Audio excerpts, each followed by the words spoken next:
After 22 years of brutal war, northern Uganda saw its first real hope of peace in 2007. Delegates representing the Lord's Resistance Army, which was hiding in the Garamba forests on the Congo-Sudan border, had been involved in protracted peace negotiations in southern Sudan, mediated by southern Sudanese Vice President Riek Machar. And the first stage had been reached. A peace agreement had been signed by the LRA delegation. Progress was painfully slow. LRA leader Joseph Kony failed on several occasions to turn up and sign the final agreement. And sporadic attacks by the LRA continued, mostly on isolated villages in southern Sudan and the DRC. But still, the relative peace held, along with it the hope that there could be an alternative to the awful prospect of a renewed military offensive against an army consisting largely of kidnapped children and young people. In Uganda, many people returned home for the first time in decades. People began growing crops.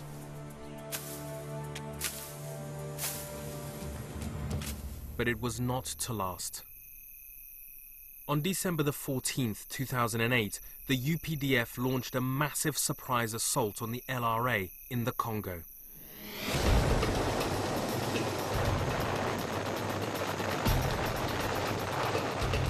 It was codenamed Operation Lightning Thunder and saw helicopter gunship bombardments of LRA camps, followed by an assault by ground troops in the remote, heavily forested lands on the borders of Congo, Sudan, and the Central African Republic. The peace was over. Officially, this was a joint operation supported by the governments of Uganda, the Democratic Republic of Congo, and Southern Sudan. It was also supported by the United States through Africom. How did the Americans support you in Operation Lightning Thunder? The Americans provided fuel. It indeed was an expensive venture. So that we are able to fly in logistical support. We are able to hobnob troops and insert them where they would be tactically necessary. Did they help you with information? Yes, intelligence? But they did, particularly with the satellite imagery. They also helped, I think, with providing us with the telecommunication capability. But if the one overarching aim of Operation Lightning Thunder was to kill Joseph Kony, it was a failure. He escaped, some say, with minutes to spare. According to the UPDF figures, by the end of the 3-month-long operation, a total of 300 abductees were rescued and 150 rebels were killed, most from the air assaults. Many of these, inevitably, were children. In the official parlance of this war, the dead are always described as rebels. Those taken alive are described as rescued abductees. Officially, 12 UPDF soldiers died, although some estimates have put that figure much higher. Kony's camps were bombed and his forces scattered. But the collateral damage in southern Sudan and the DRC has been enormous. Since the beginning of Operation Lightning Thunder, the LRA has killed more than 1,000 civilians in revenge attacks and displaced over 500,000 people. When they came in their village, they were looting them and burning their houses, abducting some of them or cutting their ears and the parts of the body. These villagers in southern Sudan were forced to flee their homes as a result of the operation. They're really persevering a heavy hunger. There's no food. Without food and proper accommodation, some of these children are becoming seriously malnourished, and all of this raises some very difficult questions indeed for the US, because some evidence suggests that the United States didn't just help with Operation Lightning Thunder, it may actually have been responsible for making it happen.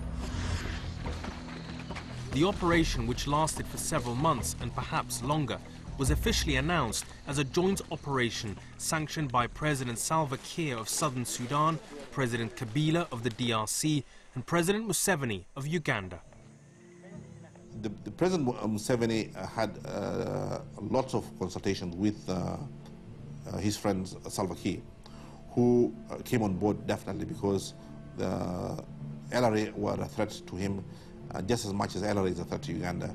Then the president worked tirelessly to bring Kabila on board and accept that Kabila should also be a party to this tripartite effort to deal with the LRA. Yet, in an exclusive interview, Riek Machar, vice president of the South Sudanese government, supposedly a full partner in Lightning Thunder, told us that the governments were pressurized into the operation by the outgoing Bush administration in the United States. I know the Ugandans were under pressure from the last going administration. And I also know that President Kabila was under pressure. We resisted. We didn't want. We didn't want to get into the operations. We discussed it. We described it that it's like disturbing a beehive. And once you destroy the beehive, the bees hit indiscriminately. And this is what happened in the Congo. According to Machar, the South Sudanese were so unhappy with the plan, they limited their support to a tightening of their borders to stop further LRA incursions from Garamba in the Congo into Sudan. We decided to close our borders. That's all we did. We did not want to get involved in the fight. We have the background of a guerrilla fighters, all of us, from my president to myself and to our army. We know what it takes to fight a guerrilla force with conventional means in a thick forest. So where did the American pressure for the operations come from? George Bush's main African policy advisor at that time was Assistant Secretary of State for Africa, Jendai Fraser. Who was pushing from America for Operation Lightning Thunder? Jendai. Jendai Fraser? Yeah, Jendai was the chief. We asked Dr. Fraser for her response to Machar's claim. She said that Museveni, Kabila and Kiir of southern Sudan had ongoing discussions of a military offensive against the LRA, independent of any US prompting. She added, there was no pressure coming from me for such an operation. By that time, there was broad consensus that Dr. Machar's efforts to negotiate with the LRA had failed to convince Joseph Coyne to leave the bush. Dr. Fraser's replacement in the Obama administration is Ambassador Johnny Carson.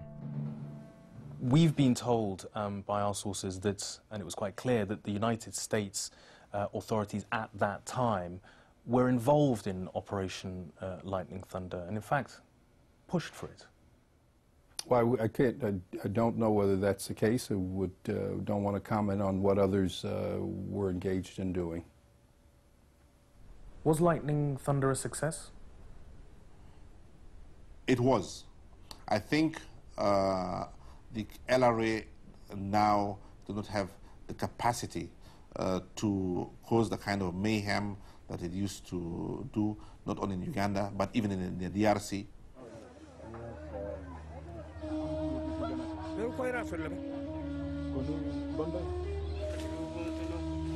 Lightning Thunder, I think that was a big mistake. The warriors have had their chance.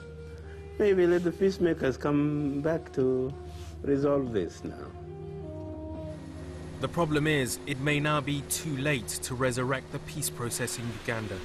But the fact remains that the US, in an attempt to position itself for the future, was involved in and possibly instigated a conflict with devastating consequences, including the deaths of many children. And of course, this desperate situation is only one aspect of the Bush administration's legacy for Africom and its future direction. Africom faces a huge dilemma. The Bush administration had an agenda for Africa which may well have best been served by a combat military command. But if Obama's agenda is truly different, then is a combat command really the best mechanism for implementing it? Policy decisions are made by the President of the United States, by our Secretary of State, by our Congress. And so the command makes no policies. We implement the stated foreign policy objectives of our nation. In the next program, I ask whether President Bush's so-called war on terror actually created the threat it claimed to be fighting in Somalia, and whether Africom is in danger of repeating those mistakes in the Sahel. And finally, I ask whether Obama and the United States are really prepared to turn their backs on the African strongmen who control so much of Africa's oil.